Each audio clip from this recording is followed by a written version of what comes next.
Nagkaharap na sa unang pagkakataon sina Senator Rizon Tiveros at Pastor Apollo Kibuloy sa pagpapatuloy ng pagdinig ng Senate Committee on Women, Children, Family Relations, and Gender Equality. Si Kibuloy ay dumating sa Senado kasama mga police escorts matapos payagan ng Korte ang hiling ng komite ni Ontiveros na maimbitahan ito sa ginagawang investigasyon.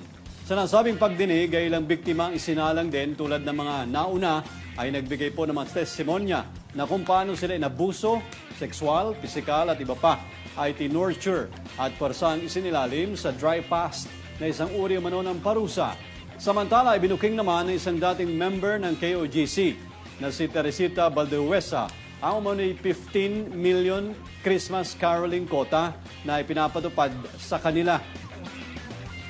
I was always pressured to meet my 15 million quota every December on caroling season.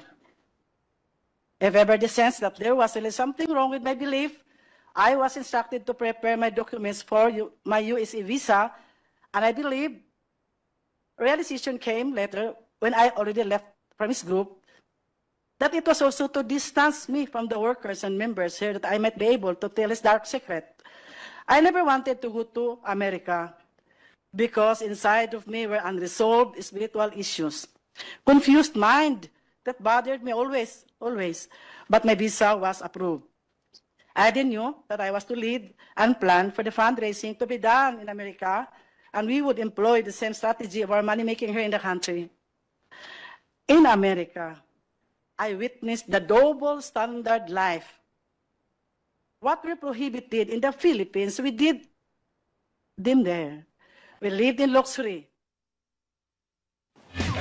Sa pagtatanong naman ni Ontiveros kay Kibuloy, tuwirang itinanggi ng pastor ang lahat ng paratang at maging ang testimonya ng malumantad na biktima na lahat ay mga dating manggagawa at miyembro ng KOGC.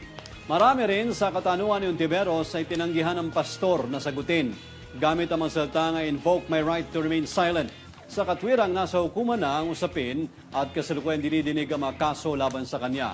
Maging ang boses sa iniharap na audio recording ay pinalilitaw ni Kibuloy na maaring dinoktor gamit ang makabagong teknolohiya ng artificial intelligence. Tumanggi rin po itong sumagot sa mga tanong hinggil sa mga naging kaganapan at sirkumstansya na humantong sa kanyang pagkakaaresto. Bigat na aligasyon nila, walang mga katotohanan. Kailangan patotohanan nila sa korte where I can defend myself and malaman ang katotohanan. Because this committee is not the committee to decide whether I am guilty or not. It should be the court of law. Tulad ngayon, ang kinakaharap ko, kaya ako pumunta na dito, wala namang rendition. Eh di, yun ang pinakamagaling. Pero this one is like trial by publicity. Eh wala kaming resource person. Walang galing sa amin.